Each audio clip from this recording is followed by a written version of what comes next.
Good afternoon from UNICEF in Accenti, the Global Office of Research and Foresight in Florence, Italy. Thank you so much for joining us.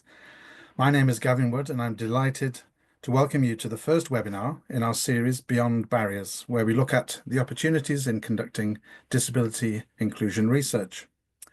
Children with disabilities, that's 240 million worldwide, remain amongst the most under-researched and underserved populations globally, particularly in low and middle-income countries and humanitarian settings.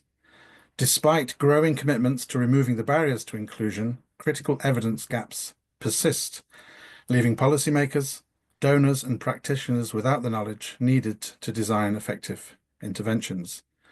So over the coming weeks, we'll be bringing together expert panelists and advocates to explore both the challenges and the opportunities in conducting research with and for children with disabilities. In this series, we will explore themes such as access to assistive technologies, inclusive education strategies, research in humanitarian settings, and this Thursday, the 24th, we will explore preventing and protecting children with disabilities from all forms of violence and abuse. And if you haven't already done so, you can register for those other webinars using the link shared in the Q&A box. Before we begin, a few housekeeping notes. Closed captioning is available. You can enable it via the Zoom settings menu and the CC button at the bottom of the screen. You will also see international sign interpretation provided, thanks to our colleagues at Overseas Interpreting, who are supporting us throughout this series. Our thanks also go to Altamont Group, who are leading the curation and facilitation of this webinar series. They'll be supporting the smooth running of the session and reviewing your questions during the Q&A. Today's session focuses on early childhood identification and intervention. On your screen, there is a poll asking, how familiar are you with the concept of early identification and intervention for children with disabilities? So we'd like you to click on the poll, answer that poll, and we'll just take a look just to see the kind of profile that we have in our audience today. There are three options: very familiar, somewhat familiar, not familiar. So please take a quick look.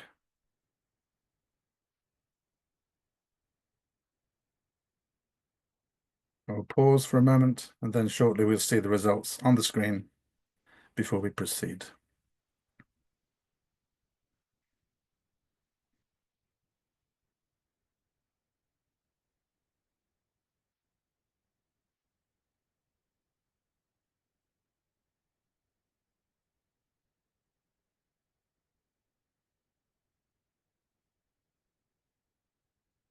So we're closing the poll just so we can quickly see, get a quick straw poll on here. So we have a good cross section here.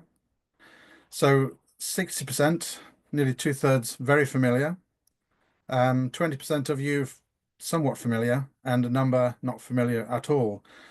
So we welcome you all to this. It's a learning experience. It's also a sharing experience. And so throughout, we will be you can be asking questions in the Q&A, and we look forward to this exchange.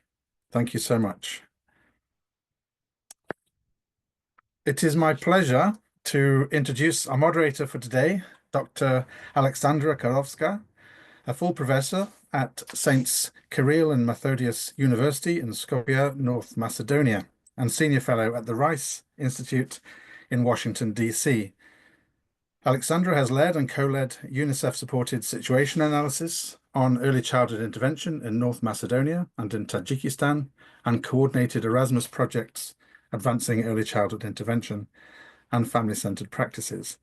A former Fulbright visiting scholar at George Mason University, USA, she specializes in inclusive education, assistive technologies, and child development. Alexandra actively supports building evidence-based ethical research and services for young children with disabilities, especially in low middle-income countries, fostering more inclusive and resilient communities. So thank you, Alexandra. I hand over to you. Thank you very much, Gavin. Good afternoon, everyone.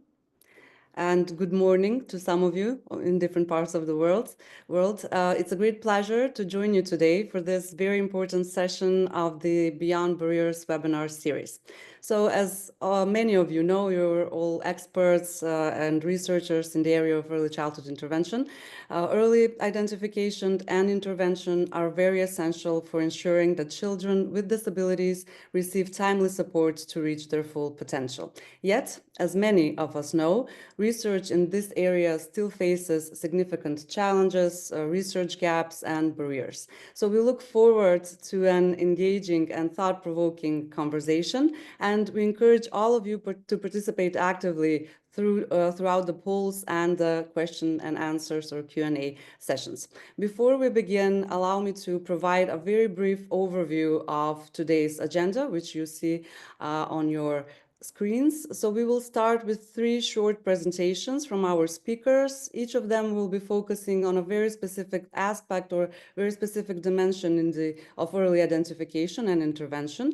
This will be followed by a moderated panel discussion where we will explore some of the key challenges and barriers in conducting research in this area. After that, we will open the floor for the most interesting part, I believe, of today's webinar, and that's the interactive questions and answers session, giving you an opportunity to engage directly with our speakers. So all of you, all attendees, the audience is welcome to submit your questions in the Q&A box at any time, but we will address them during session 3 of the webinar. So also throughout the webinar, you will be invited to participate in a series of quick polls. You had one with Gavin, we will have 3 more to share, of course, your perspectives. We will conclude at the end with a brief wrap up before closing remarks. So we will begin now with a series of short presentations from our distinguished speakers. Each, as I mentioned, will offer a very specific aspects of early identification and intervention. Each one of the speakers will have approximately 12 minutes, and by the end of the 12th minute, if they surpass the time which is allotted, I will kindly remind them how many minutes they have left. Please allow me now to share some very brief information regarding our speakers, and I will read them from these papers which I printed out just not to miss out or neglect some very important information. Professor Holly Hicks-Small is a professor at Portland State University in the United States, where she directs the Early Childhood Intervention Graduate Program. Along with preparing licensed early childhood intervention providers, she conducts research and contributes to the field through training and technical support. Professor Holly has worked on ECI system building in many Central and Eastern European countries and Myanmar, where she served as a Fulbright scholar. She has trained and consulted on ECD and ECI in many nations for nearly 2 decades.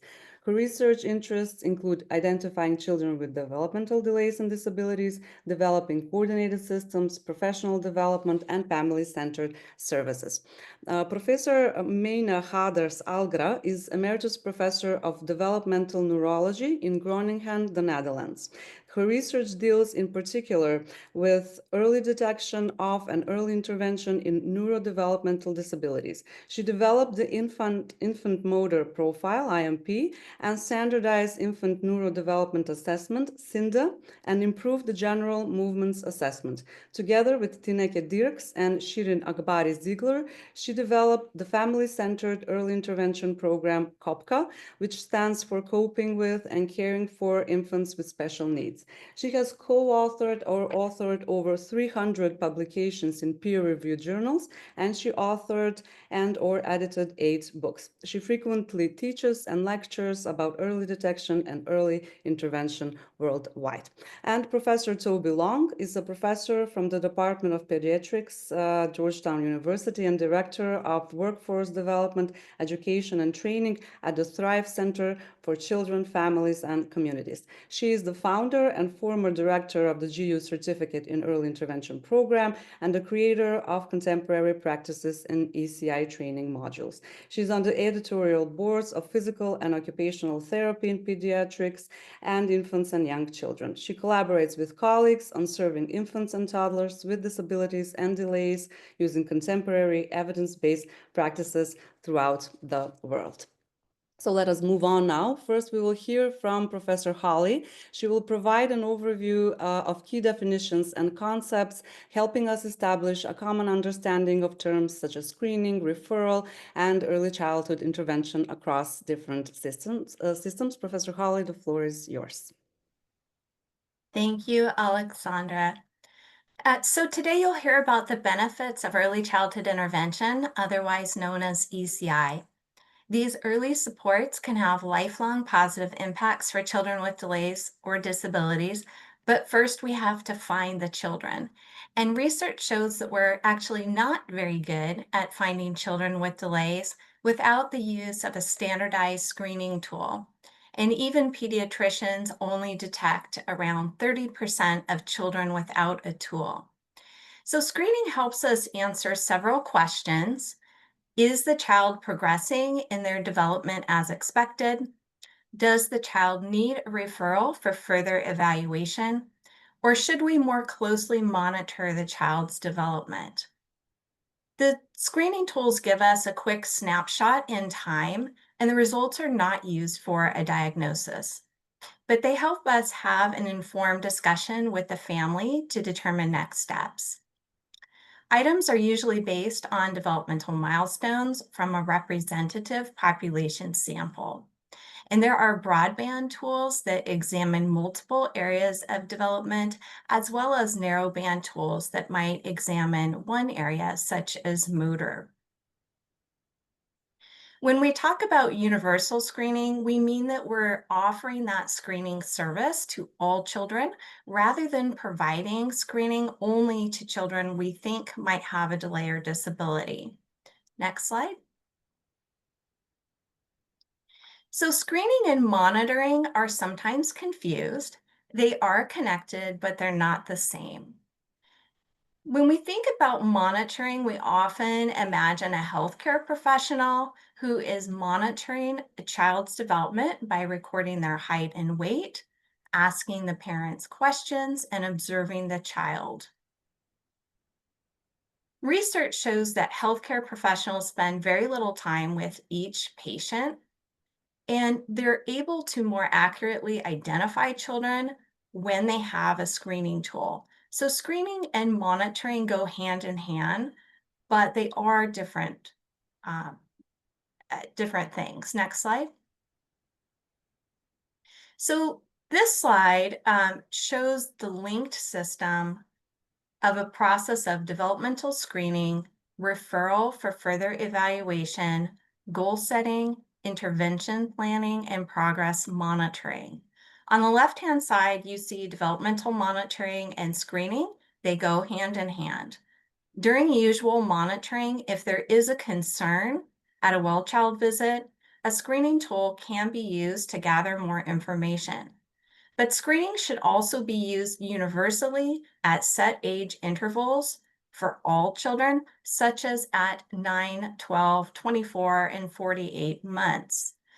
When we examine the results, we also want to consider the child, family, and environmental factors represented by the yellow circle. And so together with the parent, we are trying to determine if we should do more frequent monitoring or if the child needs a referral for further evaluation. When the child's referred, we gather more information, and this includes conducting a family needs assessment, maybe collecting additional medical information, such as the results of a vision or hearing screen. And we also, at this stage, move on to using more standardized, comprehensive assessment tools to determine the significance of the delay compared to children of the same age, and the use of a functional assessment tool. These additional results help us to set goals and plan out the individualized child and family plan that would include child and family goals. And over time, we monitor progress towards the goals. So we really need accurate screening tools. We don't want to waste time and money referring children who don't need this more comprehensive evaluation or services. We also don't want a tool that cannot reliably detect delays, because we then risk postponing services, and that can cost more money and lead to decreased outcomes. Next slide. Screening can happen during those well-child health visits, but screening can also happen with home visitors from any sector. And some programs use screening to get to know children when they first enroll in a program and to monitor their development during the program. Some communities even hold annual or semi-annual screening events, and they simultaneously raise awareness about child development. Next slide. This slide shows 12 factors to consider when selecting a screening tool. I won't read them all out for the sake of time, but in addition to looking at things like the time it takes to screen and the cost, we also need to be looking at evidence of validity and from multiple sources of data, not one single study. Validity evidence is built over time. Next slide. This chart here is for illustration purposes only. At the top, you will see I have that we have a population of infants and young children, and most of them will be developing as we would expect. And we can imagine this is around 77%.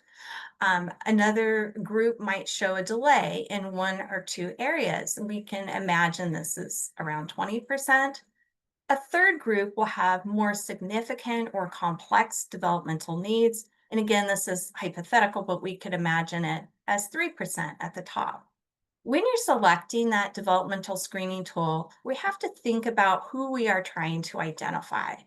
Brief tools may seem like a great choice, but they might only identify children with significant delays or a delay in one developmental area, such as motor. If the tool only identifies children with significant delays, it means that we potentially have a larger group of children who we will not identify, and they will therefore not have access to further evaluation and potential ECI services. And that can have profound impacts on the child and family. I also would like to just encourage you to remember that screening is a process. It really can inform the parent about the child's development and their role. And parent-completed screening tools are preferred whenever possible. When we look at the results of screening across a group of children, they can also inform policy decisions. But again, we need reliable and valid tools, good training, and supervision. Research studies compare screening results to physicians' clinical impression as a gold standard, and that's a bit of a problem. We really need studies that compare the results to comprehensive, standardized, and functional evaluation tools to determine how well screening tools are working. Next slide. When beginning to work on early detection and early childhood intervention services, I encourage you to define your values, your vision, and your mission and the purpose of your work, and assemble the evidence and set your criteria for positive outcomes. I think we have to be really honest about some of our values and trade-offs with our decision making. We want to look at issues related to feasibility and sustainability. And what I have found is that when we hold those values and vision and mission over time, teams have been able to build robust screening and ECI services at a doable and a sustainable pace. Many countries have professionals in physiotherapy, psychology, health, social welfare, nutrition, and early childhood education. So there's a lot to build from, and it helps to break it down in a step-by-step fashion, but keep the vision for where we're trying to go. Next slide, please. So screening is not the end. It's really the beginning. The purpose is to identify and increase access to services for those who truly need them. On the left-hand side, you'll see a figure, and the bottom tier shows what all children need: good health, adequate nutrition, safety and security, responsive caregiving, and access to learning opportunities. All children, including just children with disabilities, need these things. But as we go up the tier, some children need more opportunities. This means that caregivers need to remember what the child's working on and embed those meaningful opportunities throughout the day. This can happen during feeding, dressing, playing, shopping, doing chores, and other routine daily activities. Some children at the top tier, they need even more planned and systematic support. And when we get to this level, we might need to think about breaking down a task, adapting materials, and very carefully planning what to do before and after the child's behavior. We use evidence-informed strategies that the family implements between the early childhood intervention service visit. The child gains opportunities to use the skills where they're needed and not in a decontextualized environment. So on the right-hand side, you see 7 days, Sunday through Saturday. Outdated thinking was when the child went into therapy and the therapy worked one-on-one with the child for 45 minutes to an hour. That's very little time in the life of a child. So now we understand that intervention occurs between the service visits. The therapist supports the parent or teacher to understand the strategies, and it's that person who spends the most time with a child, who has that opportunity to embed those strategies throughout the child's day-to-day activities. That's really how we help children make progress, and we involve the entire family, including siblings. Next slide. So early childhood intervention starts with identification, we move on to referral, we gather information, and we develop a plan. It's not a one-size-fits-all package. It's not a place. It supports everyday interactions based on the child and family's strengths and needs, and it involves multiple disciplines. And so we need a coordinated system, and we need to involve multiple disciplines. And I look forward to the discussion today. And with that, I'd like to hand it back to our host. Thank you. Thank you, Professor Holly, for setting the stage so clearly. I see that our Q&A box is already getting filled up. I would just like to ask our attendees, you can, when you write the questions, you can also write the name of the professor or the speaker you would like that question to be answered from. So you can just write a question or also write the name of the person you would like to get an answer from. I now invite Professor Mena to discuss how current research informs the implementation and integration of early identification and intervention into health systems. So the medical aspect of doing research in ECI. Professor Mena, the floor is yours. Thank you, Alexandra. Ladies and gentlemen, it's my pleasure to tell a little bit about early detection of neurodevelopmental disorders. And on this first slide, you see the disorders with the highest prevalence listed. And I won't go into details. I just want to draw your attention to the last column. In the last column, you see the age at which the neurodevelopmental disorders typically are diagnosed. And so on the first row, you see cerebral palsy, CP, typically diagnosed with a large variation, of course, around 1 year. And for intellectual disability, the age of diagnosis is 1 to 2 years. And for other disorders, the diagnosis is later still, for example, in autism disorders. And why is that? Is that because the medical doctors or the other health professionals are so stupid?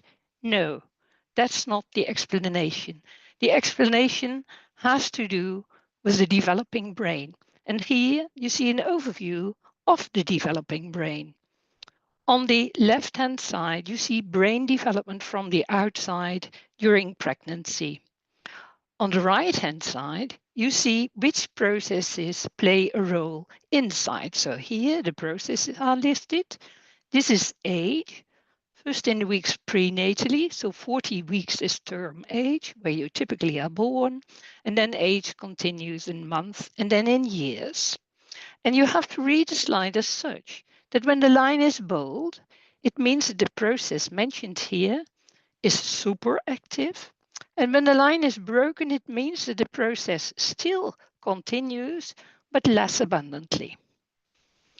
There's no time for details for this slide today, but I would like to draw your attention to things. In the first place, we have so-called transient structures in the brain, in the cerebral cortex and cerebellum, which means that in fetal life and also during infancy, our brain is really different from the brain that we have later on. So the transient structures are replaced by permanent ones.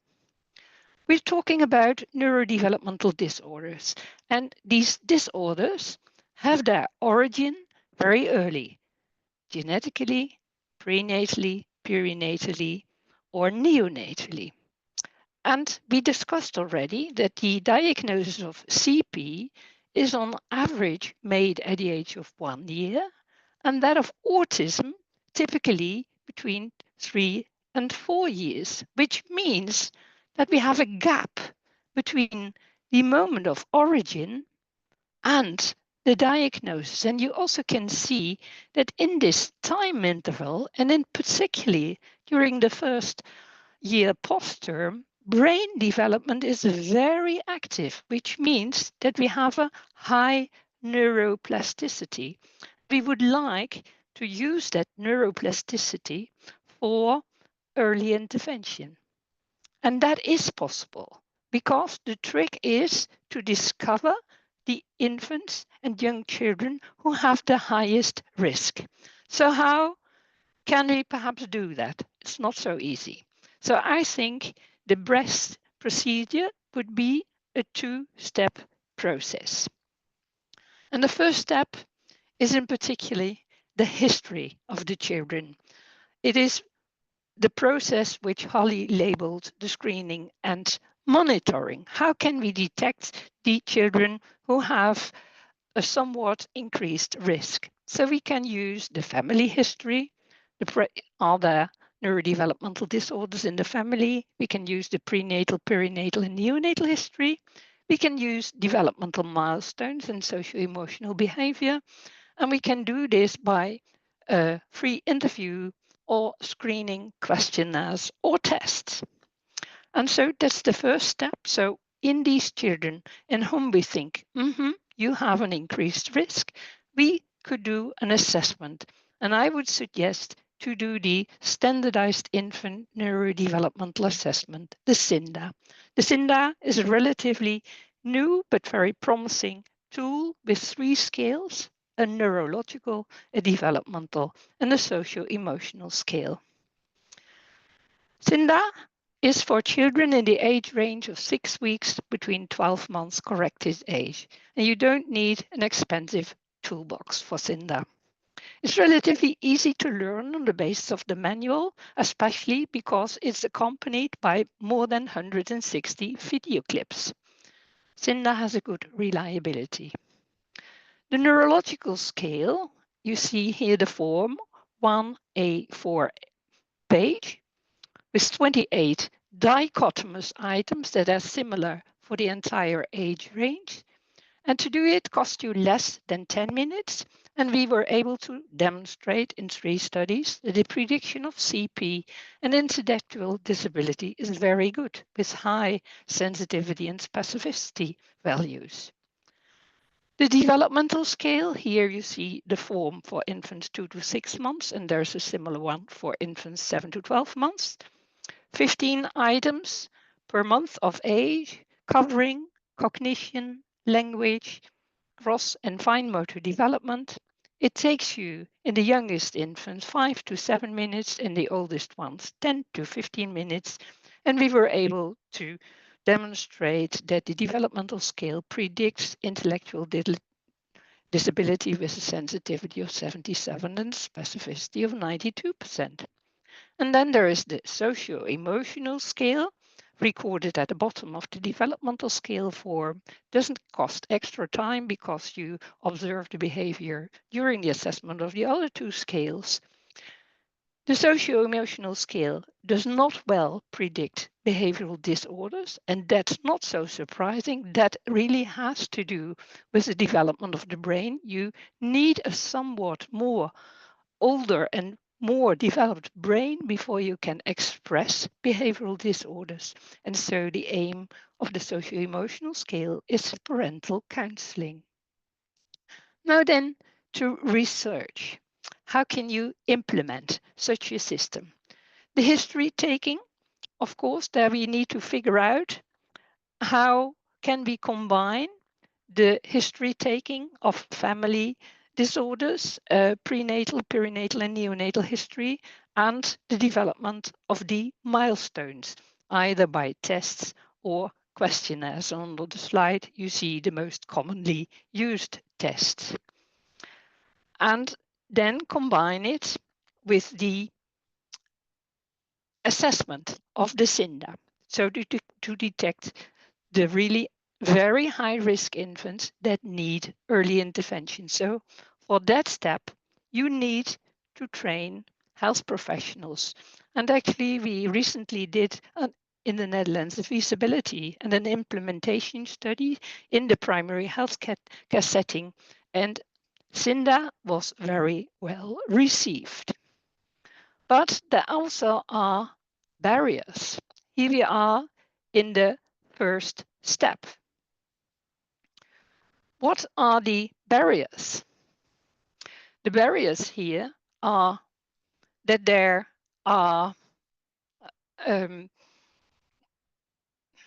see the barriers here that there are no standardized instruments for family history and prenatal and perinatal history. And we know for many decennia that family history and the prenatal and perinatal neonatal history do help us to detect the children, but apparently it's very hard to develop a specific and valid standardized instrument out of this.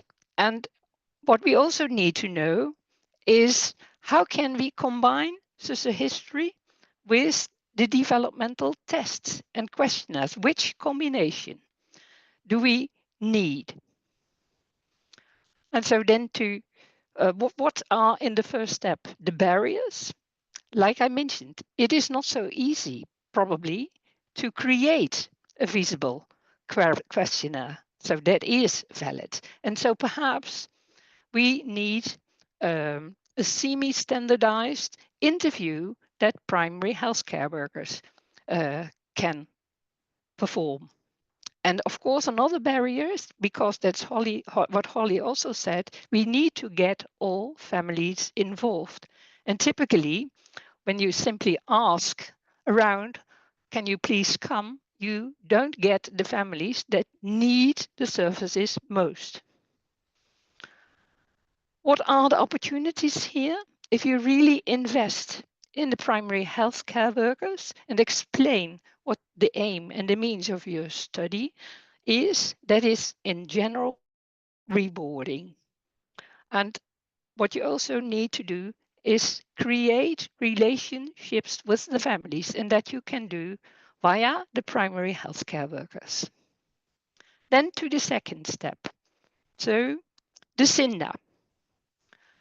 And in order to know whether the SINDA is indeed successful in detecting the children with CP or intellectual disability or other disorders, you need follow-up of at least 2 years, and follow-up by means of a questionnaire or by means of an in vivo assessment.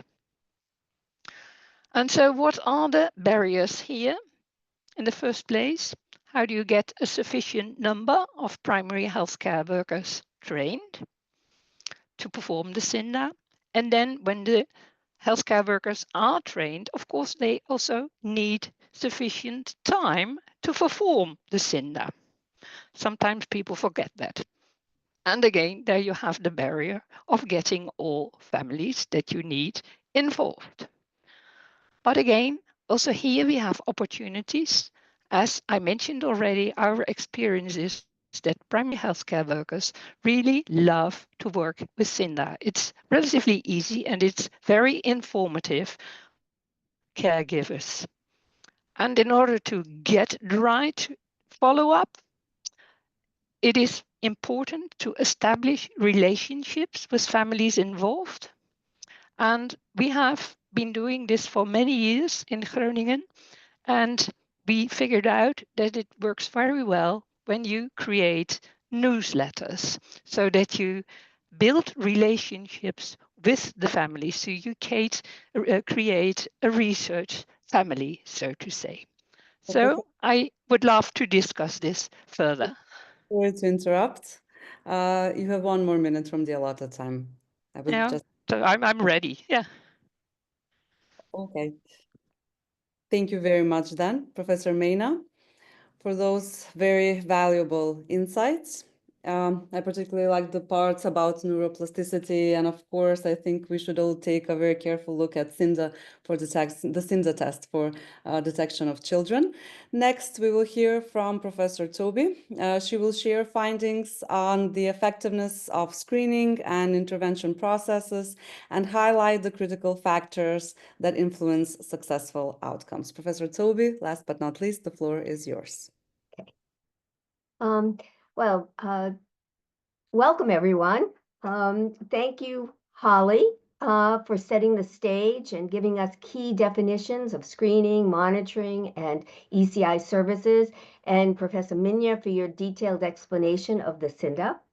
I'm going to continue our discussion by exploring how current research is guiding our approach to early intervention, identification, and intervention for children with developmental disabilities or delays. And we're going to be looking at key models and methodologies that are currently used in practice. Next slide, please. Research underscores, as both Minya and Holly said, the importance of identifying delays early. As we all know, brains are highly adaptable very early on, and we want to take advantage of that adaptability. Missing early windows of intervention can have lasting effects, which is why early intervention and identification is critical. Next slide, please. And who benefits from early intervention and identification? In addition to the child, who we know gains skills in development and gains skills in function. The family has been shown to benefit by developing competence and confidence in caring for their child with a disability and decreasing stress. And also our communities benefit by reducing institutionalization, helping with deinstitutionalization in some communities, reducing the need for special education for some children, and ultimately saving the community money. Next slide, please.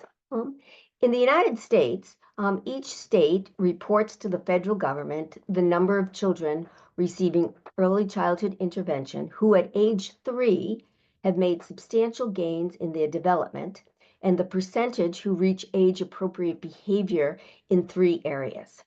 So this graph tells us that 60 to 70% of children who are receiving early childhood intervention make substantial gains in developing social relationships, increasing knowledge and developmental skills, and using different kinds of behaviors to meet their needs. And over 50% of the children who received early childhood intervention and are transitioning out of early intervention at age 3 show age-appropriate behavior in social relationships and using behaviors to get needs met, and 40% show age-appropriate behaviors in knowledge and skills. Next slide, please. We also know that families report satisfaction with their early childhood intervention and their early childhood intervention providers. Over 90% of families have routinely reported that their early childhood intervention providers help them know their rights and how they are involved in the early intervention component of the services, how to effectively communicate with their children, especially children who may be having difficulty communicating routinely with their families. And they also perceive their early intervention providers as helping their children learn and develop. Next slide, please.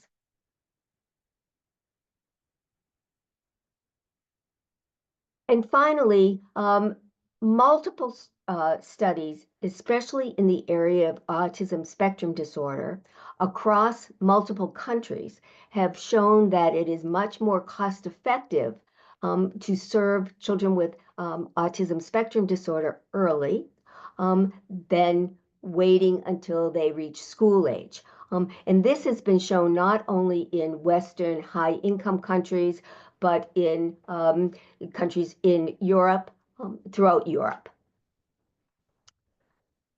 So what are some of the models that we are using to provide early childhood intervention? Next slide, please. There are several research-backed models that guide our programming. Response to intervention and the pyramid models are examples of programs that offer tiered systems of support, which match the child's needs for intensity. Similar to what Holly explained earlier in her presentation, that most children need lots of things, and that we give lots of nurturing care to all our children. Some children need more specific, individualized services, and fewer children need highly specialized services. And using a tiered system of support helps us create a more uniform system that allows us to serve the needs of each of those groups of children. We also know that research that on interventions that target specific groups of children, specifically autism and cerebral palsy, continue to build a strong research base on what we know works, and maybe more importantly, what we as providers should be cautious of in our use of. There are multiple studies who have looked at intervention studies in different areas that have clearly indicated what works and give a green light to, what may not have any research effectiveness and have a red light to them, and certainly some that are at the yellow stage, and we may try them out and need to still collect more data. The model that's used in most early childhood intervention programs, natural learning environment practices, or routines-based intervention, incorporate research-backed methods such as family-centered care, coaching of caregivers, and the primary service provider model. These family-centered models recognize that parents and caregivers play a crucial role in supporting child development and is one of the key factors in positive research intervention studies. Next slide, please. As Holly mentioned, there are some validated screening tools, like the Ages and Stages questionnaire that has been not only validated in the United States, but in several countries around the world. And they are central to early screening. We also have validated tools like the Bailey scales of infant development that help us assess broader development across multiple areas or domains. Program planning, however, requires us to use a strength-based, authentic information collecting system. That requires us to include observation across multiple caregivers and multiple situations, so we really understand how the child functions in different environments and in different relationships. So it requires us to talk to caregivers and observe children within those natural contexts for learning. That will help us design functional, meaningful outcomes and tailor strategies to meet each child and family's unique strengths and needs.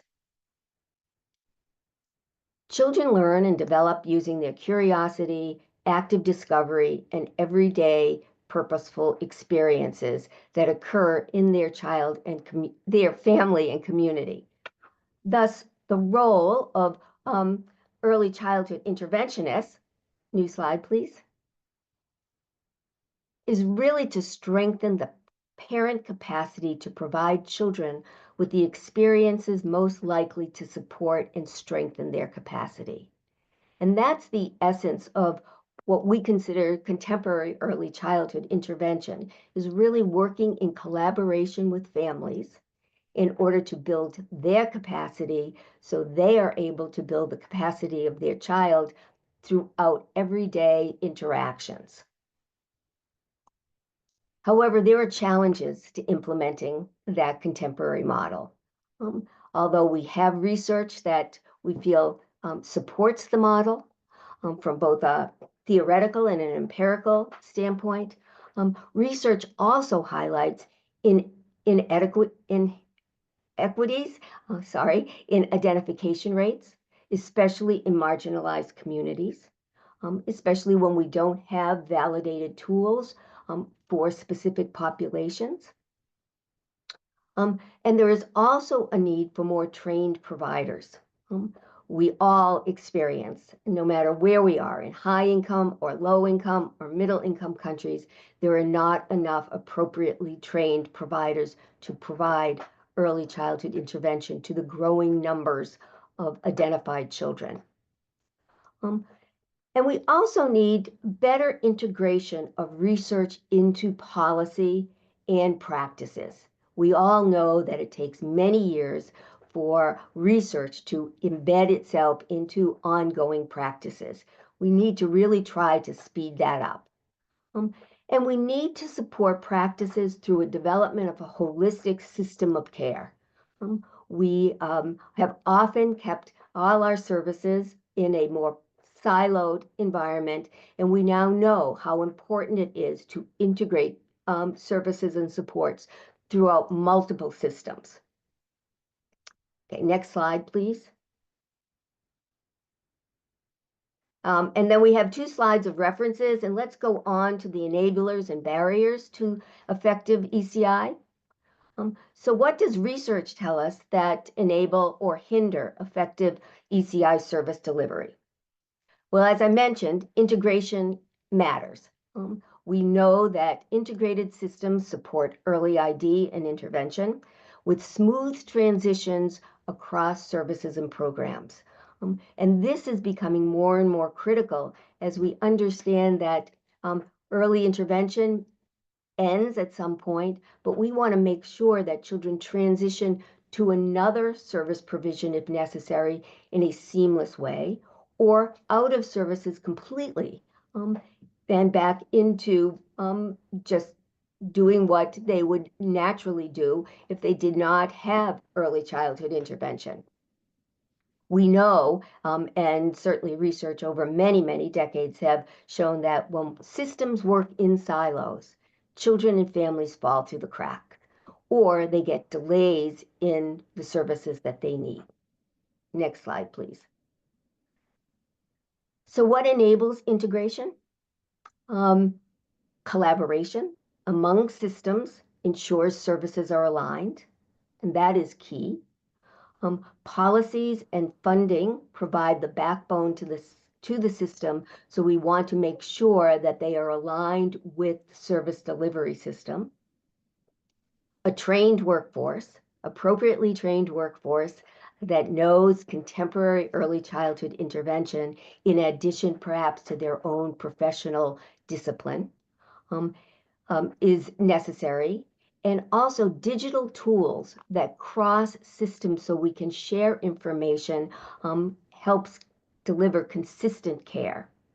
And engaging families and ensuring equity ensures that no child is left behind. And as Professor Mina pointed out, it is difficult to keep and maintain engaged families. And that is something that if we support families in what they want, we increase our likelihood that we will keep them engaged. And what are our barriers to integration? Well, they certainly exist. Certainly siloed systems that don't communicate with one another. That is certainly clear in health and education. We have to become much more comfortable in talking to one another. Health professionals talking to education professionals, and education professionals feeling comfortable talking to the medical professionals. Certainly underfunded programs that cannot serve the needs of all the children in their communities is a barrier. And as we mentioned earlier, many areas lack standardized, validated tools specific for their population. It is not enough to translate a tool. We really need to validate it that takes into consideration the development and culture of individual communities. And as I mentioned, most high and low and middle income countries lack appropriately trained professionals. And additionally, many families face systematic barriers that limit their access to services. Difficulty with transportation, with cultural aspects, stigmatization, and a whole host of system-related barriers that make it difficult for even families who are searching for services to receive them in a way that is comfortable for them. So what does it take for us to move forward to make sure that all of us are providing early childhood intervention the way we want to provide early childhood intervention and what research tells us how we should be providing? Sorry to interrupt you. You have 1 more minute from the allotted time. Great. So we want to build integrated family-centered systems, build systems that allow us to data share, cross-sector training. We should be all being trained together so we're all hearing the same thing. And we also need to reach a consensus on the purpose of early childhood intervention, especially between the educational and the medical professions. Invest in equitable access, making sure that all communities make it accessible for all their families. Support workforce development, ongoing workforce development, and certainly leverage the research and innovation that has been occurring and will continue to occur. I think when we put into place these 4 aspects, we could increase the likelihood that contemporary early childhood intervention will be available to all members of our community. Thank you. Thank you, Professor Toby, for those reflections on both the strengths and the gaps in current research, and of course, for sharing the models of early childhood intervention and its cost effectiveness. So before we move on into our panel discussion, we invite all of you to take part in a quick audience poll. On your screen, you will see a poll asking, what do you believe is the most significant barrier to early identification and intervention research? And of course, this is a single choice question. Is it lack of funding, ethical concerns, access to families and caregivers, or lack of consensus on definitions? Please respond. You will have a minute to do so, and I will share the results afterwards.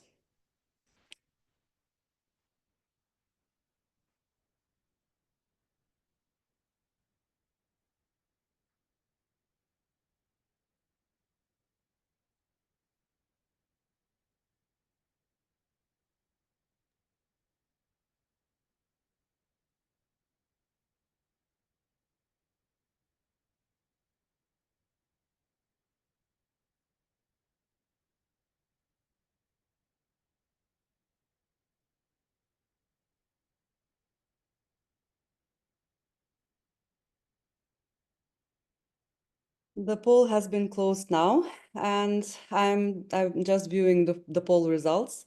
So the question was, what do you believe is the most significant barrier to early identification and intervention research? And we got 44% lack of funding, 0% ethical concerns. This is something that we can talk about in the moderated panel discussion.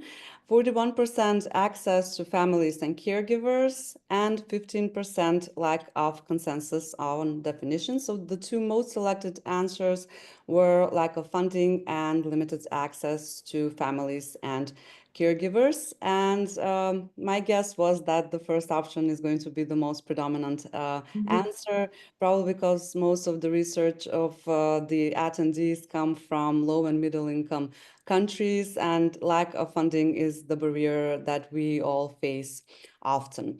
So now we move, thank you for participating in this poll. We will now move on into a moderated discussion with our speakers, focusing on the challenges and barriers to conducting research in early identification and intervention for children with disabilities. I will pose several questions to guide our conversation. The first question is directed to Professor Toby. Maybe you can share actually some insight about the answers from the poll first. So why do you think, did you also expect that the most selected option will be lack of funding and access of families? And the second question that I would like to direct to you is, in your opinion, why is conducting research in early identification and intervention so particularly challenging? Well, a couple of things about the poll. I'm not surprised that funding was the #1 response. I think we all experience funding shortages, knowing that there's just not enough to provide all the services that we think children may benefit from. And also, I think there's not enough funding for providing the training that we think the professionals need that would perhaps affect their efficiency and their effectiveness in delivering the services. I think that one thing that we have learned, and I think Holly pointed out, that our traditional method of providing 1 hour a week of services to a child, or even if we gave 5 hours a week of service to a child from 5 different professionals, is just not enough. We need to be more efficient and effective in helping families and caregivers and community members to include children in all activities so they get that ongoing repetition and practice. We all learn by practice. And if we don't get the practice we need, or we're only getting practice once a week for an hour, we're not going to learn a skill. I think funding is needed on both fronts, on delivering the service and also to training the service providers. I was surprised actually about the consensus on the definition of ECI, because oftentimes, and I'd love to hear Holly's perspective on this too, I hear lots of different definitions or purposes. We certainly have one definition and sort of idea about in our heads on what contemporary practice is, but I hear a lot of different variations. So other than perhaps we have a sort of a symbiotic group with us today, but I was surprised that only a few people had that as their first choice, especially I think between the health professions and the education or developmental professionals. The health professionals often take a much more traditional sort of diagnostic prescriptive definition of early childhood intervention, as opposed to a more holistic integrated system of care approach. So that was the poll. And so your other question, why is it so difficult? Oh, there's many reasons. I think Professor Migne will probably could speak to this, but all children are so different. It's very difficult to have a group of children with cerebral palsy that all look the same, or have the same needs or respond in the same way. And we all know that children with intellectual disabilities or ASD there's a whole variety. They're all on a spectrum, so it's hard to compare children, even within a disability category. The other difficulty is our tools are not sensitive. We may have wonderful tools on identifying developmental milestones, but children with disabilities, and that we know have a disability, may not reach some of these developmental milestones, and we know they're not going to. So to keep on measuring their change based on developmental milestones becomes difficult. And third, I think that research, ideal research is that you give one group of children one intervention and another group something different or nothing, and that's very hard to do. One, we don't have those kind of providers, we don't have that kind of funding, we don't have that number of children in order to produce that kind of robust research findings that people are actually looking for. So there's some reasons. Yes. Do you believe that research is more challenging in low and middle income countries, or researchers all around the globe face similar challenges? Well, I think we all face those similar challenges, but certainly in low and middle income countries that there's greater barriers, probably because there's less funding than perhaps we do, although, the United States is having its own issues with funding these days. But, yeah, and there's not I think in some countries it's hard to access the families and the children. Distances, transportation systems. If people live in rural areas, I know that Holly certainly has worked in Myanmar, where it's very difficult to reach families, that she can be able to address that. Thank you. Professor Holly, maybe you can answer those, the dilemma regarding the screening that Professor Toby mentioned. So any thoughts on that, or the results from the poll, before we move on to Professor Mena? Yes, thank you, Toby. I think you hit on quite a few of these important barriers. We do need, when we think about screening, we need that representative normative sample. And it can be quite challenging in many countries where there are ongoing conflicts, trying to access ethnic minorities. We have issues with natural disasters, and we really need to make sure that our data collectors are safe, and also that the population understands our intent when we go in. And this takes time to work with community leaders to help them understand what it is that we're trying to do, to make sure that the data we have is accurate data, and we need more research into the data collection process. So it is quite labor intensive. And I think even before we begin, we need to be using community involved participatory methods from conceptualization, not just through practice, involving organizations led by and involving people with disabilities, parents, representing different cultural, linguistic, ethnic groups, so that we can really plan well and that we have that shared vision. What is it that we're trying to do? So it can inform next steps. And a lot of this involves that training and kind of piloting. And we're often in really pressured situations to get this work done quickly. And I think that presents a lot of challenges in low and middle income countries. I would just add one other piece, and that is that there is a heavy reliance on Western tools. And so if we're trying to think about our screening tools, doing what they're intended to do, what are we measuring them against? And that can be a challenge. We lack longitudinal studies, and we lack other tools that are also have been normed and validated for the context where we want to use them, to compare to our screening tools that are much, briefer.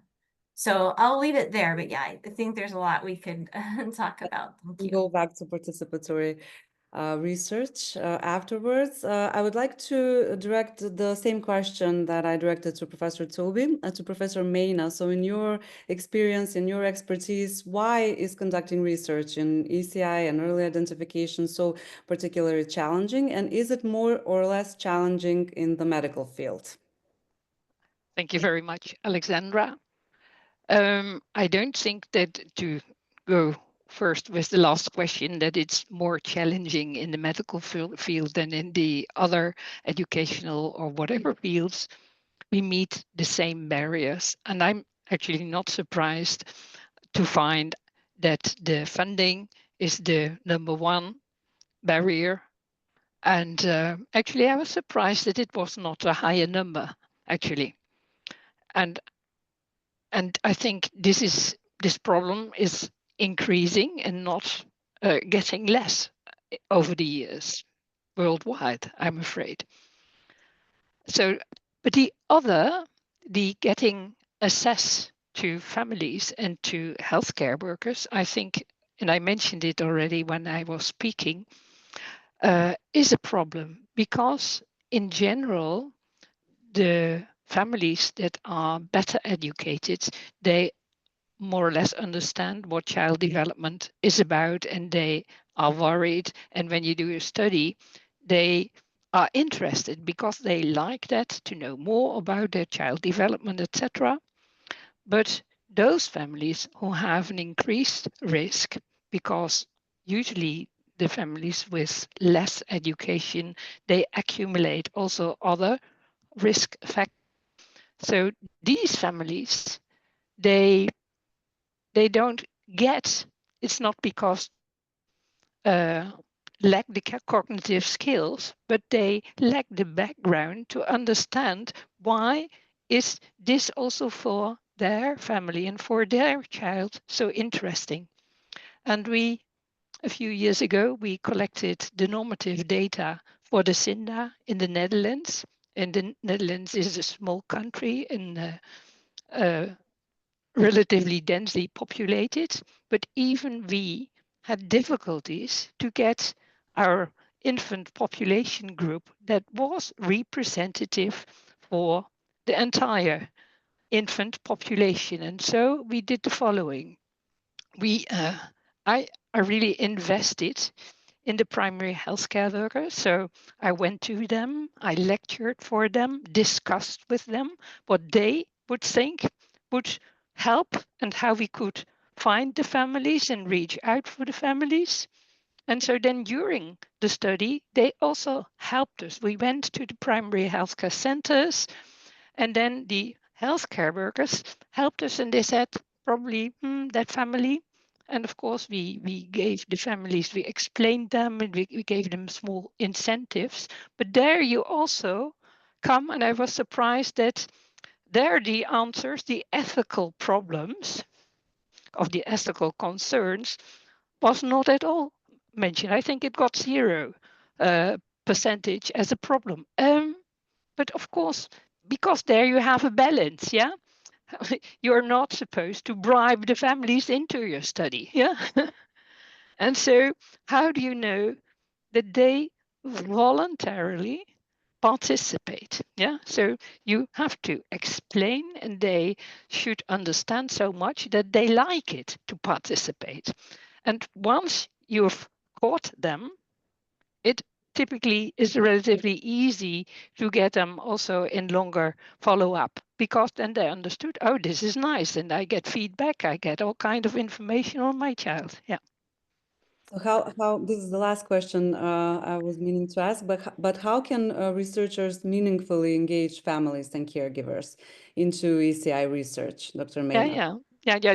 So it needs a lot of explanation. You really have to invest. And that is not, the first step is not paperwork, because that doesn't work. It goes into the waste paper basket, yeah? So, so you really have to tell, you have to explain. So that is, and that costs money, yeah? Because you need persons to explain to families what it's all about. Money and time. Yeah, exactly. And I must say, I worked a lot with students, medical students or biology or psychology students or physical therapy students. And so that made it less expensive. But of course, then you have to invest in their education. New skills. Yes. Professor Toby, do we have sufficient research evidence today to understand the effectiveness, or do important gaps still remain in research? That's a really interesting question, and I'll get to that in a minute. I wanted to just sort of follow up on something. I think you mentioned, Alexandra, the time. You know, it takes money and time, and I think researchers have to upfront recognize that if they really want to include all families, you know, especially perhaps folks that we consider difficult to reach for a variety of reasons, is going to require a great deal of time and commitment. Much of that not reimbursed financially, at least at this point in time. It would be nice to think that time is as valuable as other things, but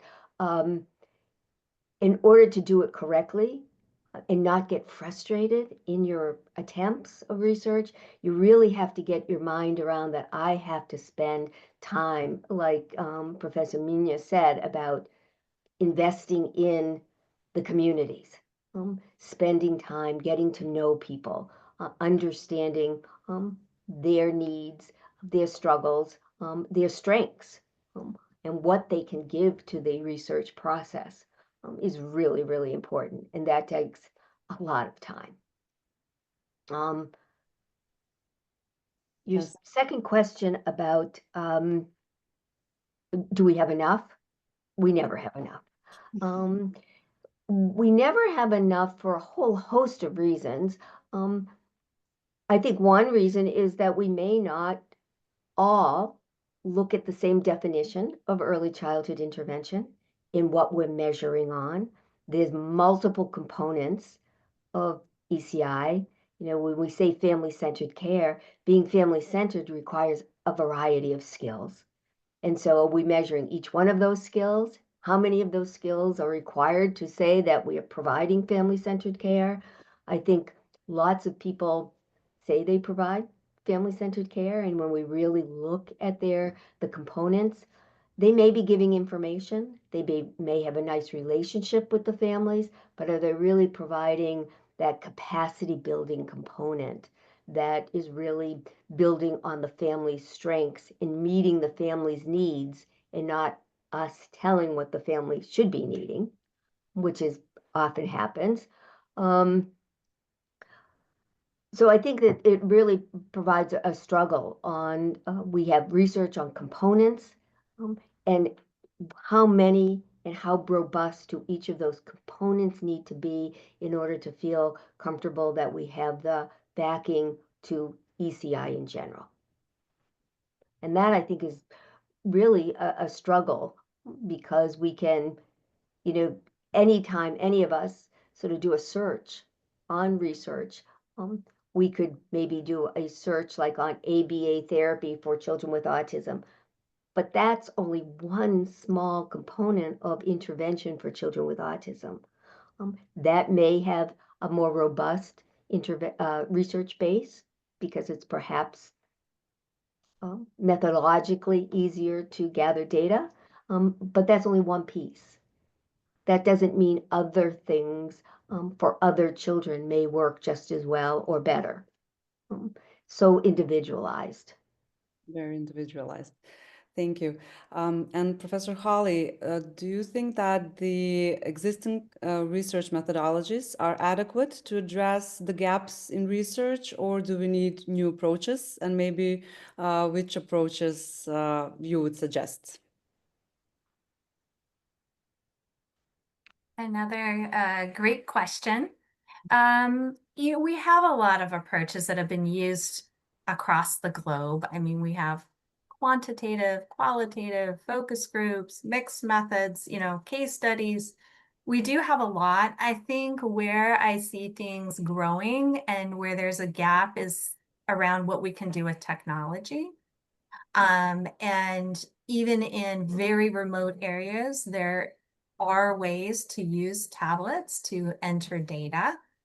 And then connect once a day so that that can be uploaded and the data can be examined that day, not waiting until the end to see that you have a potential problem in the data collection. We have wearable devices. These hopefully will be reduced in cost and could potentially be collecting information and analyzed. We need better coordination of data systems. It is really difficult to maintain that connection with the family, especially for the follow-up research, which we need. So somehow probably working closer with local communities and in ways that feels okay to them. I think we have to recognize that research has not been a good experience for many communities. We have to look at that social, political, historical context when we go in and do research. And so I would think that perhaps we need to look at some culturally grounded intervention research that is very participatory and it's real world. When we think about families that have a lot of demands on their time, to engage in research and like what other speakers have said, why should they invest their time in it? And so we really need to be planning with them. I just don't think we have enough there, enough experience. When we look at the kind of how early childhood intervention grew up, we had a lot of early work on family systems. And I think that's lacking in low and middle income countries. We really need to understand, this isn't so much about the methodology, but we really need to understand the lived experiences of families. I think in many of the countries I've worked, I see good intentions, but maybe we haven't invited the family voice in or the practitioner voice. So for example, where families are invited to come in and receive services in a very, like for 1 month where they're leaving their family and they're coming in with their child with a disability and into more of a rehabilitation center. That is meant to be helpful, but it's actually quite disruptive to the family unit. And I don't think we have enough research around that and whether that's helping or whether it's helping to try and reach that family where they're at in their community and what are the barriers. Or we have situations where families come into a center and they're seeing maybe 3, 4 different professionals with different disciplinary training.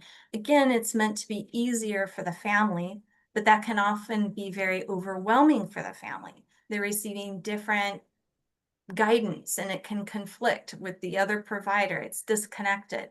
So I think that that's somewhere where we really need to start looking more in LMIC settings, is that family voice, the provider voice, and thinking about research methods that are culturally relevant and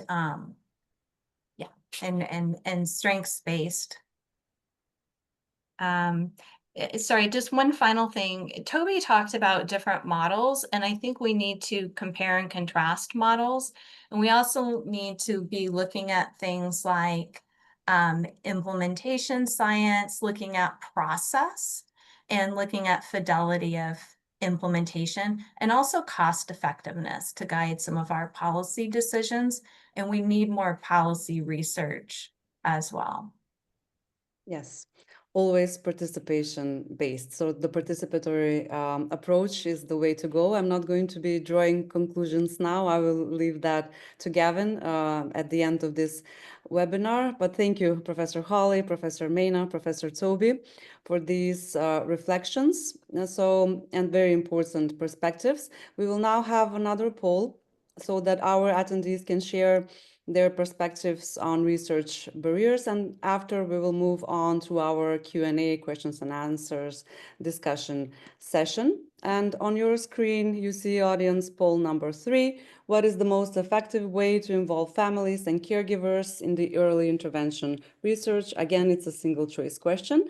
Is it co-designing research studies with families, including family voices in data interpretation, conducting interviews and focus groups with caregivers, or involving families only after research design is complete? So please, you can now take part in the poll. You will have a minute to do so, and I will share the results afterwards.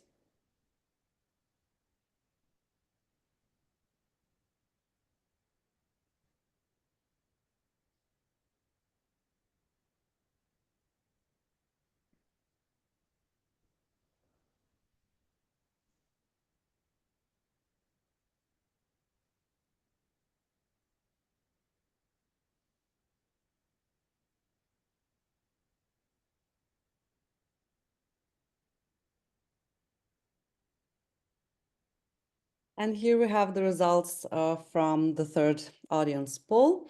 The most selected option, I will read the question again. What is the most effective way to involve families and caregivers in the early intervention research? The most selected option is co-designing research studies with families, so that participatory approach that we're talking about throughout this webinar.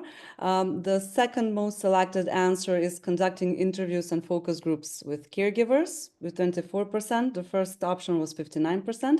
And we have 17% of attendees that answered that the most effective way is to include family voices in data interpretation. So include them into data interpretation as well.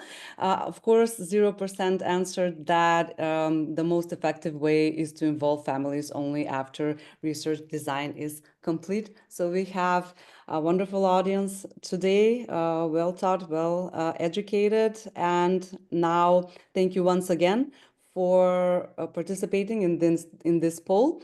We now welcome questions from you, the audience, our attendees. So please use the question and answer box to share your questions, or please share your comments about how you do research in your own countries, maybe what barriers and gaps you're facing, or maybe suggest some strategies to how you're overcoming those gaps and barriers. I will do my best to bring them, all your questions and comments, bring them into the discussion.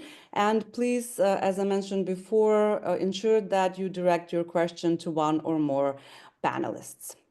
We will now begin with the questions that got here first. So the first question is from Marius Rokdin Carlson. I'm probably reading that wrong, so I'm very sorry. From Save the Children, Norway. The question is, how can you best include universal early detection screening in non-health programs such as education or protection programs? And I would direct this question to either Professor Toby or Professor Holly, whoever would like to answer. Maybe Professor Holly? Yeah, thanks for that question. So, we want to integrate within existing systems. And there are ways to do that within early childhood. Some of the things to consider are having an adjustment period. So if a child is starting the school year, waiting a little while until they're adjusted and people know the child, parent involvement is still very much wanted. And so having some kind of session with the parents so they understand what it is that they're being asked to do. And it can be a great way to inform a parent-teacher conference if that's something that happens in the country. You can use individual methods or you can use group methods. And actually, it's just a wonderful way for teachers to understand, how is my overall class doing? Because when that data is entered, we can look at it for individual kids, but we can also think, how is the overall class? And that can really inform what you do with the children to promote those areas of development, which might seem to be needing a little extra attention. So I hope I answered the question. I'd like to, ask, maybe Toby wants to add something as well.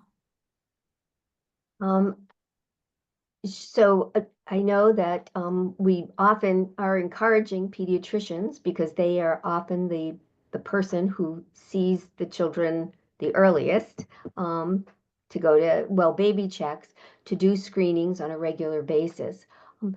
We may need, it probably would be great to get into the habit of anyone who interacts, especially the first time with a child. So if a social protection system is involved with a family, for example, that they also do a screening.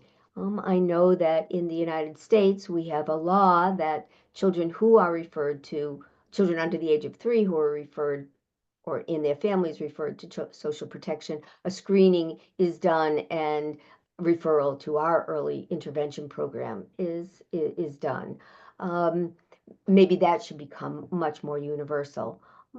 And there are also, family completed measures. The Ages and Stages questionnaire, which is one of the most popular, can be done by families. And perhaps we need campaigns to promote families from doing their own checks so that they can identify if a child is not meeting those milestones, that they can bring it up to their pediatrician, or refer themselves to their early intervention program for a more complete assessment. Yes, the Ages and Stages questionnaire is very family friendly, and parents, of course, answer the questions. And there are a lot of mobile applications, so apps where that can also be used, like the Bebo app from UNICEF, and also a lot of countries from where I'm from near North Macedonia, we use the Ages and Stages questionnaire, but then we contextualize it because it's a little bit different in each country, so it needs to be culturally sensitive, and so on. I have another question here from an anonymous attendee, and I believe it's directed towards Professor Hawley again. Almost all of the developmental monitoring instruments are not free of charge, and developing countries struggle to access them due to competing funding priorities. Is there any initiative to make them free of charge, or at least subsidize low and middle income countries to establish their own systems? Yeah, I appreciate that question very much, and that comes up. I think before I will answer that question, I would like to just go back to the previous question. One really nice example of where systems work together was done in a country where they have home health visitors. And as the child approached the age of school entry, the home visitor actually met with the parent and the early years teacher, and they did kind of a warm handoff. So we might not all have that luxury. That's an example of systems working together and using screening in the process. In terms of the cost of tools, people often want to have a free tool and will even develop their own tool, thinking that would be better because of the cost. But it takes a lot of resources to develop tools. And I think when you look at the savings that come from the early identification and the intervention, that you're still saving money, even though you're having to put some funds into the system. So that's something that we need to compare. I would love to see a freely available tool with great evidence of validity and reliability. And that's something that, maybe we can discuss in more detail, but it really takes decades of research to, know that you have a tool that's working well. We see a lot of innovation coming out of like the CINDA, so that's exciting, but it really does take significant time. So I do caution people who want to turn to a freely available checklist, because there still will be a lot of cost incurred to collect enough data to know that what you have is actually working. I think technology can help us potentially open up some opportunities, and I know that there are some groups who are working very hard on continuing to research and develop different measures. Thank you, Professor Holly. We have a question from Georgios Farfaras, and he's asking why CINDA, the Standardized Infant Neurodevelopmental Assessment, is not a common mandatory procedure when visiting a pediatrician, for example, for vaccination. Professor Mena? Thank you very much. The reason is that CINDA is relatively new. I think the first publication was in 2018, and it's exactly what we were just discussing. One needs lots of time to develop an instrument to prove that it's valid. And actually, when we published first on the neurological scale, I must say, I was really shocked by the good predictive properties of the instrument.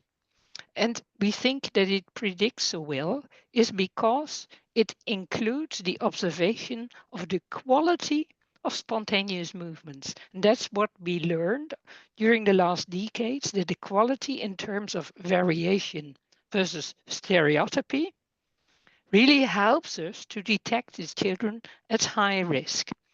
So it was from 2018 onwards that we started to publish, and we have now 3 studies in children at risk. So I don't think instruments work so well if you would do it in all infants. So we first have to screen so that we have the children who have somewhat increased risk, and if you assess them, I would suggest to do the CINDA, and that's actually what we are now implementing in the Netherlands. Yeah. Thank you, Professor Mena. From an anonymous attendee, sometimes we receive critics about early identification and intervention being far from the CRPD. How can we really argument that our field, ECI, is following the CRPD in narratives and practices, that we do not create discrimination and stigma, that we are not based on the medical model alone? That's the question. So it doesn't say who it is directed to, but Well, I'll take a stab at that. yes,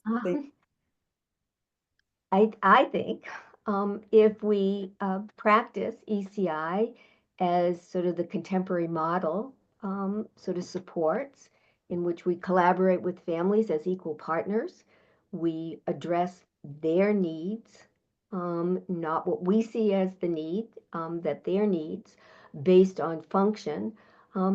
We make sure that we are including children in the community, no matter what the community is around them, and helping the community to include them. We would be in line with the CPRD, but if we continue to provide a diagnostic prescriptive system of care, in which we diagnose the child and provide some sort of therapeutic intervention based on sort of a developmental milestone progression, we may be continually further away from that inclusive nature of that we are all aiming for.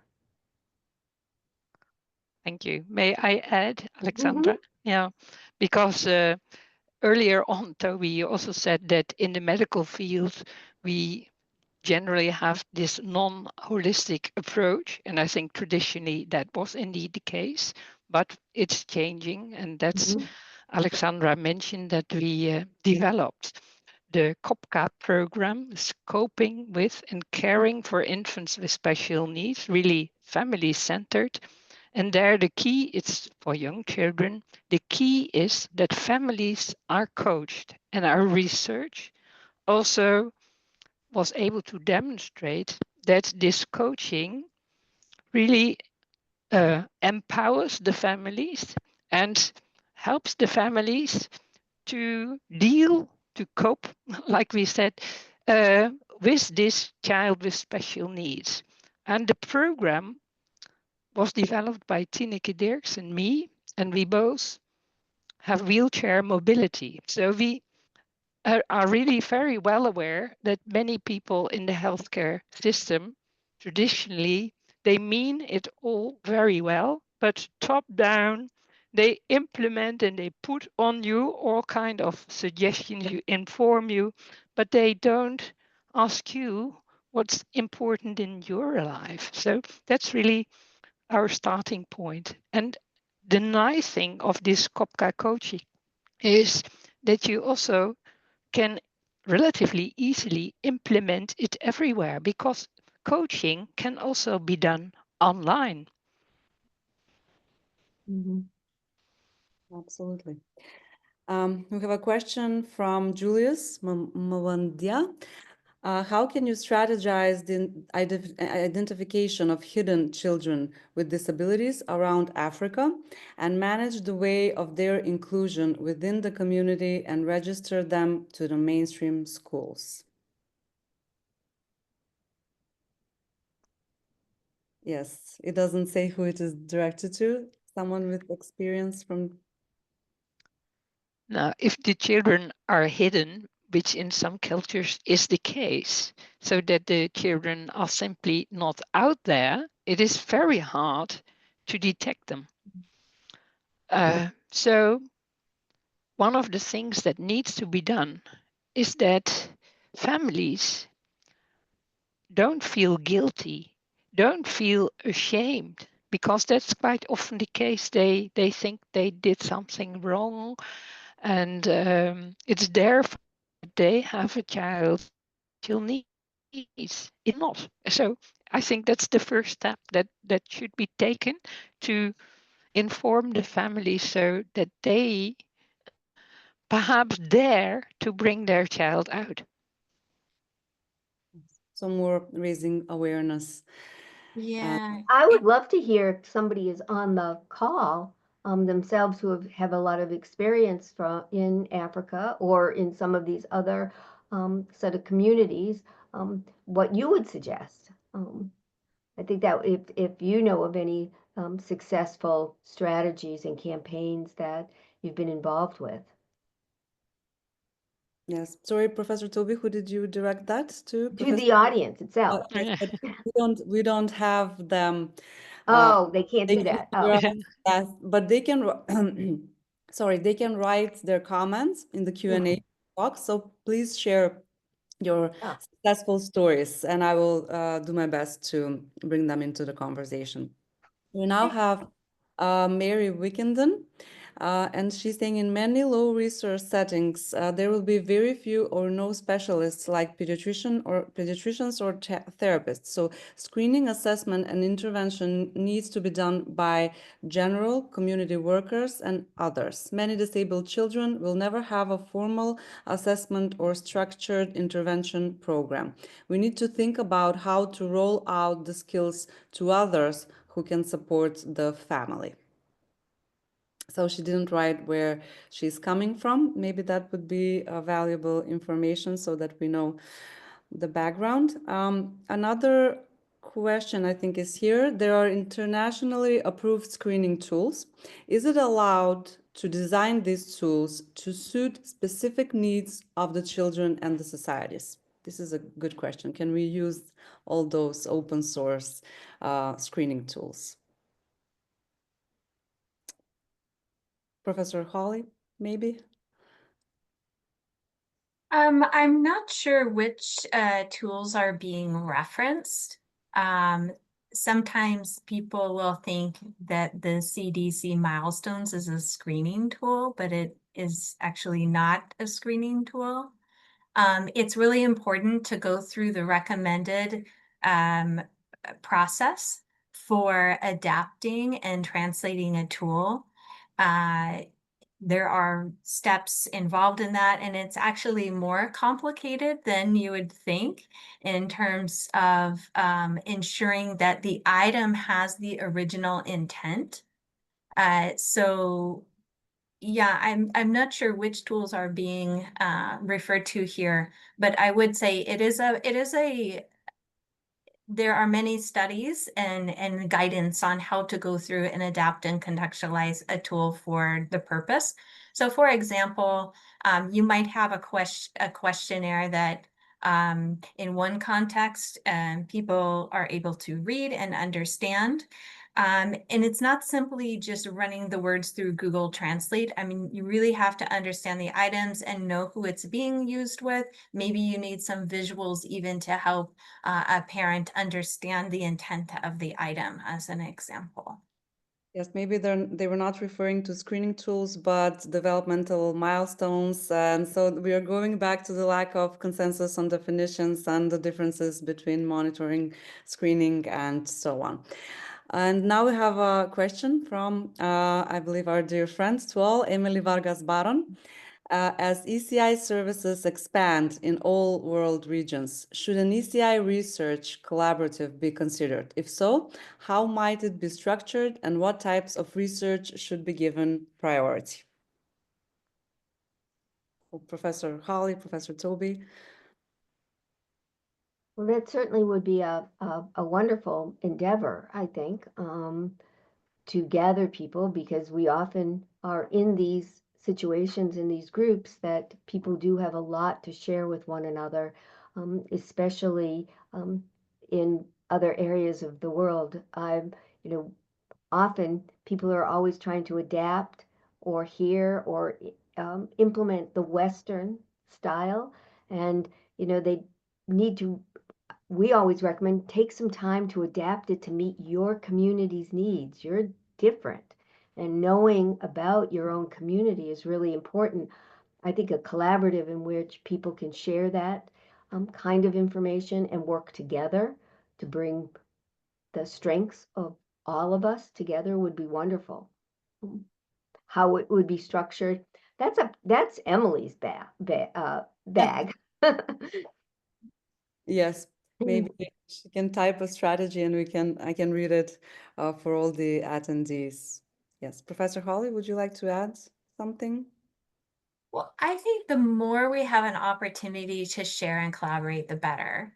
And when I think about low resource context, I actually think about all of the wealth of resource there in terms of people's innovation. So when I've lived in a low income context, people can create things very easily through craftsmanship and sewing. And, a lot of what we do in early childhood intervention, we're not trying to fix the child. Going back to the CRPD, we're trying to look at what's not working for the child in terms of their environment, what's getting in the way of their meaningful interactions. So right now, I'm really into adapting toys. How can we use a switch so a child can activate a toy? Or how can we adapt a book so a child can turn the page if they have difficulty with their fine motor? A lot of it is just looking at how they're seated. I'm not a physical therapist like Toby, but we can still do things in low resource environments. It doesn't need to be all this high tech. And then when it comes to, our everyday interactions, That's just us. We just have to understand the context. So I think the more that we can get examples out of a variety of contexts showing things that are not just from high income areas, and we can share and adapt the strategies, we are all going to benefit from that. So I would really welcome it. I'm not sure how to do it, as Toby said, how we can structure that. But I think getting to the practice, we need the research, but we really also really need to be having these practice-based conversations. Yes, and I absolutely agree about the fact that we can do so much with little finances. I remember when it comes to sensory rooms, for example, they're very in our low and middle income countries. The first sensory room I saw was in the Netherlands, Snoezelen.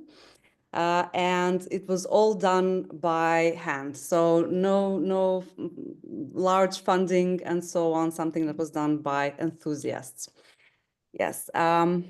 Another question, I'm trying to go through all the questions to bring them into the conversation, into the discussion.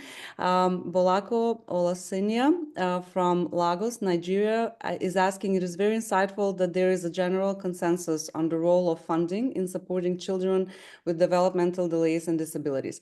How do we proceed to realize this important goal, especially in low and middle income countries who depend so much on foreign support? Professor Mena, would you like to take this? Yeah, with the funding, You mentioned it before. yeah. So I think the funding is needed everywhere, and so like Holly also, and you, Alexandra, also mentioned, also without funding, you can do something, and it really depends on your. Professor Mena is experiencing some technical.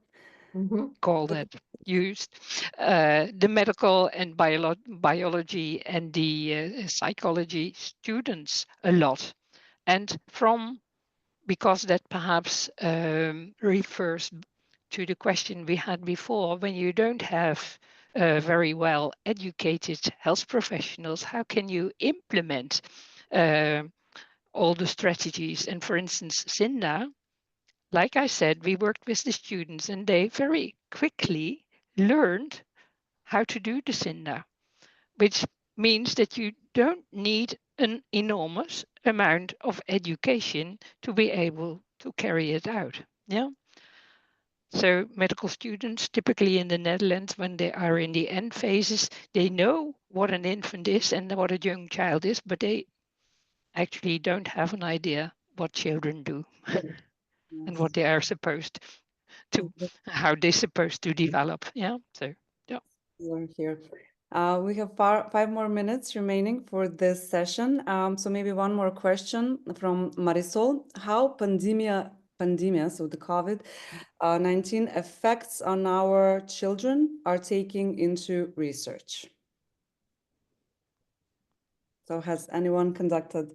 No, but actually the COVID pandemic taught us with the COPCA program how well you could perform the coaching online. So actually it taught us something, this awful pandemic, how we can do that. And I think that's very important, especially in low income countries where distances are long and it's not so easy to reach out to the families. So yeah, that's one of the things we learned.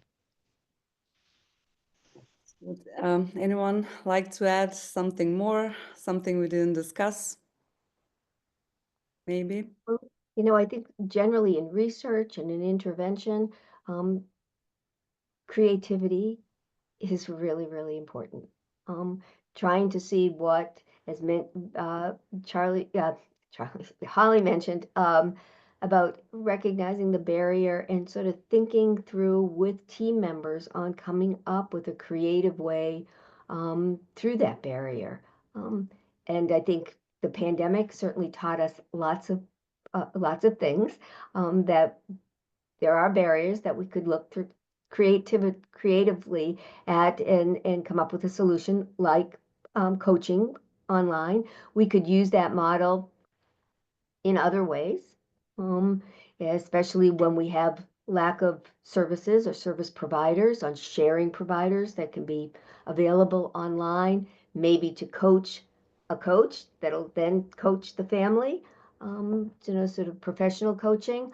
Um, I think creativity, we have to encourage everyone to be as creative as possible and not think of it as an end game, but as just a beginning of what we can do to help a child meaningfully participate in what they want to or expected to participate in. There's no recipe. No, and perhaps I would like to add, because when we had the third poll, I was missing actually one option. And the option is that worked very well in my perspective, is that before you start to do the research, you go to the families and listen to them. And now, when we developed the COPCA program, we visited some families entire days, multiple times, with children who had really special needs at early age. And we learned so much from that. Yes. Mhm.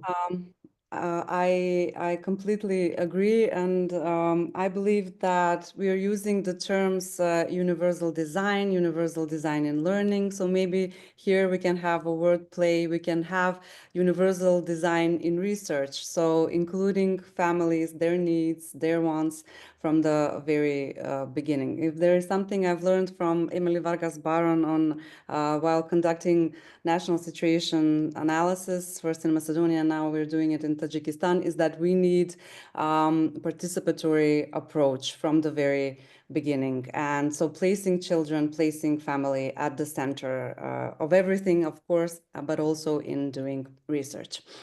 Okay, we will now have, thank you very much for this wonderful discussion. Thank you to our distinguished professors. We will now have another poll. On your screen, you will see a poll asking which approach holds the greatest potential for strengthening research in early identification and intervention. Please give us your very short answer. It needs to be less than 215 characters. It's an open-ended question, so I will read the results afterwards. You will have a minute to answer this question.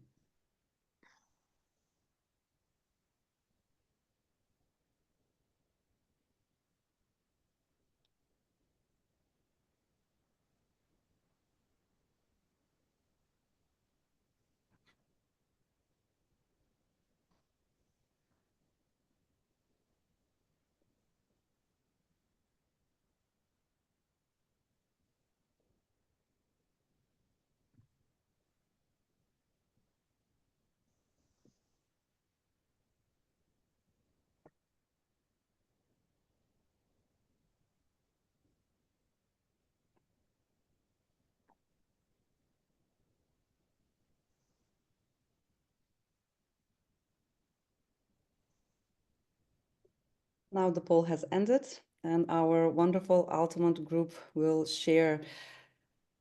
Yes, it's 100% answered, but do we have the open-ended answers, or? Yes, they will be probably sent out to our attendees via email together with the presentations. But I know that we're talking all the time about participatory research and including families and including children. So I do believe that our attendees will take home, what they will take home from this webinar will be that the participatory approach is the way to go. So as we come to the close of today's session, I would like to sincerely thank again our speakers for sharing their expertise, and of course to all of you for your very thoughtful engagement and wonderful questions that we heard today. So today's discussions have reaffirmed the importance of building stronger and more inclusive research that places children and families at the center. I would also like to remind you that today's session is a part of a very wider effort to examine and address the barriers that continue to shape research in this field. So as you reflect on today's discussion, I encourage you to consider how we can continue to strengthen research practices and, of course, promote greater inclusion moving forward. Thank you very much. And now I return the floor to Gavin for closing remarks. Thank you so much, Alexandra, and to everyone. First, I just wanted to a quick reflection of we dealt with many things there, and a few things that resonated with me was this time and trust that matter most. Meaningful engagement with families takes time, building trust, developing relationships, supporting families to understand not only the process of screening, but the process of research. Quick extractive research approaches do not work in this context. Co-design is important. And whilst ethics wasn't necessarily ticked as one of the top options, it's come up quite a bit, and I think it's really important, especially in the tension between the CRPD and the challenges of that were raised around the giving right to access to support, and how do you decouple those issues. More research is needed. That's quite critically obvious. Another thing that resonated, and I'll close on this before thanking everyone, is this issue of innovation and creativity. I think that was an interesting piece. As ECI intervention services expand globally, and thinking about this research collaborative that was suggested to promote joint studies, I think this will be particularly interesting in these low resource settings where innovation and creativity are not only the most needed, but also perhaps the most common. And there is much we can learn from those contexts. And so I just want to extend my thanks really to Alexandra for moderating today's session, and to our speakers, Professor Holly, Maina, and Toby, for your time and for such an engaging and thought-provoking conversation. Clearly, this is a dialogue that must continue and will continue. And thank you everyone online for tuning in and for sharing your questions. I think we answered most, but there perhaps others that you wish also answers to be given. So please stay in touch. I think this is just one step in a longer journey, and we warmly welcome and invite you to continue that journey with us. And I'll just say, if when you were watching and listening, if you felt there was something you wanted to share or contribute, please don't hesitate to get in touch. And whether you're working in this area, have insights or reflections, perhaps you have written something. We all know very well that there's great innovative research that takes place in low middle income countries that doesn't necessarily see the light of day in publications, and is very important that we understand that kind of research, how it's being done, and how we can learn from the results of that. So really encourage you to stay engaged with this and to reach out. We're always looking for opportunities to amplify useful resources, so please let us know. And you may have ideas for future sessions in this Beyond Barriers webinar series. So if there's some issues you want also to raise, please get in touch. And just a quick reminder that this is the first of 6 that are already established. Our next one takes place this Thursday, where we'll be exploring the topic of preventing and protecting children with disabilities from all forms of violence and abuse. That session will Lucy Moves with speakers Emily Eldred, Mariam Essani, Cecile Mosby Jensen, and Claudia Arisi. And we look forward to welcoming you all back to that session. And finally, thank you once again to Altamont Group for their excellent support in developing this series and curating today's session, and to Zhao and Oliver at Overseas Interpreting for providing international sign interpretation throughout. So a big thank you, and until next time, thank you all very much. And I believe, is there one more poll? So on the screen, you will be asked one final question is now on the screen. So we're asking you, what is one thing you will take from this webinar that you're going to implement? So please provide a short answer. And we look forward to reading those.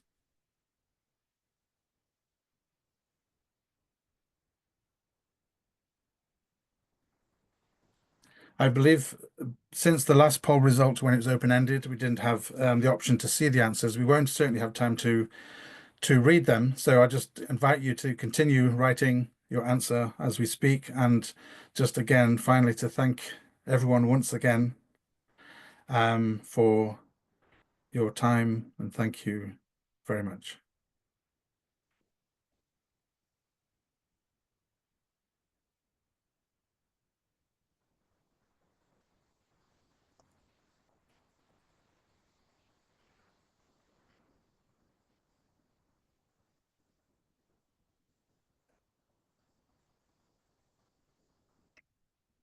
The poll has closed, and you will be receiving a feedback survey following this session, I believe, either automatically or by email. So again, we very much welcome. The big message here is please stay in touch. Big thank you. Thank you again to our speakers, to our moderator, and have a great rest of the day. Thank you.